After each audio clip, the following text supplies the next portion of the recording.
Hello everyone, আমি অনির্বাণ। আমাদের চ্যানেলে আপনাদের সকলকে স্বাগত। এই ভিডিওতে আমি কথা বলতে চলেছি এসকে মুভিসের আপকামিং 18টি যে প্রজেক্ট রয়েছে সেগুলো নিয়ে। তো চলুন ভিডিওটি শুরু করা যাক।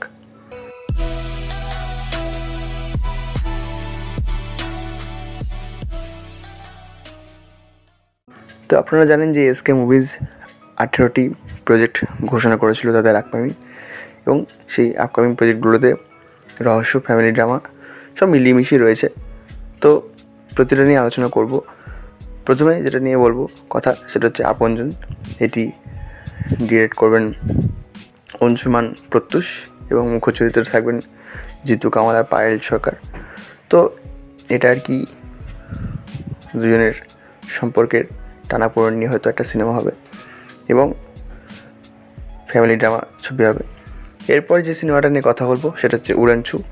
এটিও অংশুমান প্রত্যুষ ডিরেক্ট করবেন এবং এর পোস্টারটা দেখে যেমন হচ্ছে যেখানে কিছু মহিলা তাদের জীবনের আর কি সব ক্লান্তি কাটাতে একটা ট্যুরের পরিকল্পনা করবে।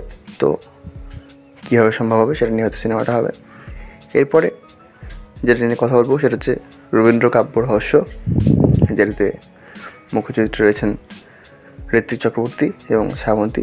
এটি ডিরেক্ট করবেন সায়ন্তন ঘোষাল, যার নাম আপনারা শুনেছেন। তো এটি হয়তো রবীন্দ্রনাথের কাব্য এবং তার সাথে রিলেটেড কিছু মার্ডার নিয়ে সিনেমাটা হবে। এরপরে যে সিনেমাটা নিয়ে কথা বলবো সেটা হচ্ছে সান্তা। এটি ডিরেক্ট করবেন অংশুমান প্রত্যুষ এবং মুখ্য চরিত্রে অঙ্কুশ আর অনির্বাণ চক্রবর্তী। এটা হয়তো শান্তা নিয়ে যে ফেথ সেটা নিয়ে হয়তো কোনো একটা ফ্যামিলি ড্রামা মুভি হবে। এরপরে যেটা নিয়ে কথা বলবো সেটা হচ্ছে তবুও ভালোবাসি। এটা হয়তো একটা রোম্যান্টিক মুভি হবে এবং এটি ডিরেক্ট করবেন রবীন্দ্র নাম্বিয়ার।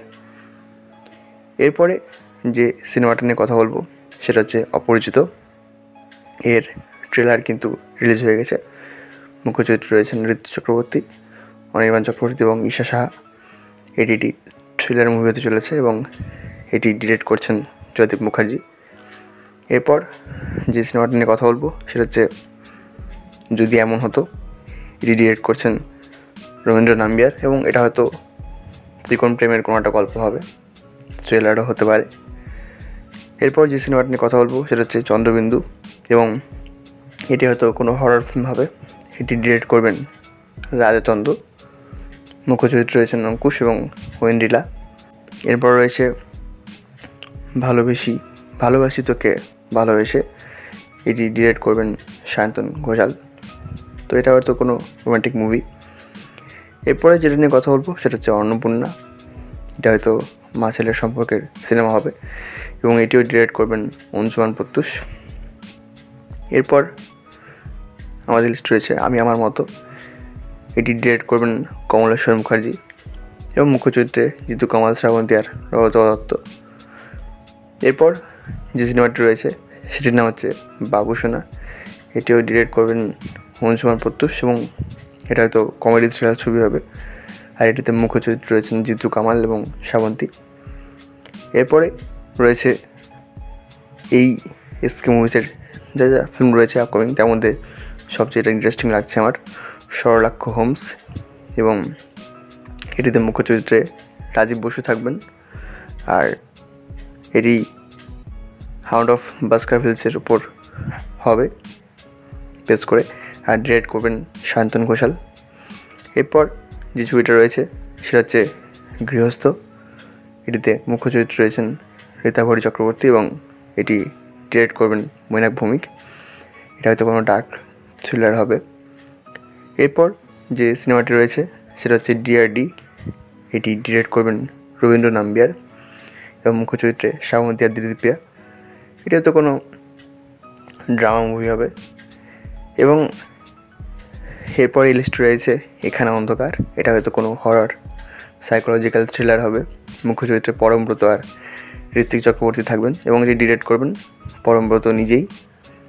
এবং এই লিস্টের শেষ ছবি যেটা হাওয়া বদলের সিকুয়েল, তার নাম হচ্ছে আবার হাওয়া বদল। এটি ডিরেক্ট করবেন পরমব্রত চট্টোপাধ্যায়। তো এই ছিল আমাদের এসকে মুভিসের আপকামিং 18টি প্রজেক্ট অ্যানাউন্সমেন্ট, এবং এর মধ্যে কিছু প্রজেক্ট আমার খুব নাম শুনে ইন্টারেস্টিং লাগছে, যেমন সরলাক্ষ হোমস বা রবীন্দ্র কাব্য রহস্য বা পরিচিত গৃহস্থ, এগুলো খুব ইন্টারেস্টিং লাগছে এবং দেখা যাক এগুলি কেমন হয়। আর এসকে মুভিসের কামব্যাক এই ছবিগুলির মাধ্যমে হয় কিনা সেটাই দেখার। এই ছিল আজকের ভিডিওটি ভালো লাগলে লাইক করুন, কমেন্ট করুন, শেয়ার করুন, সাবস্ক্রাইব করুন। ধন্যবাদ।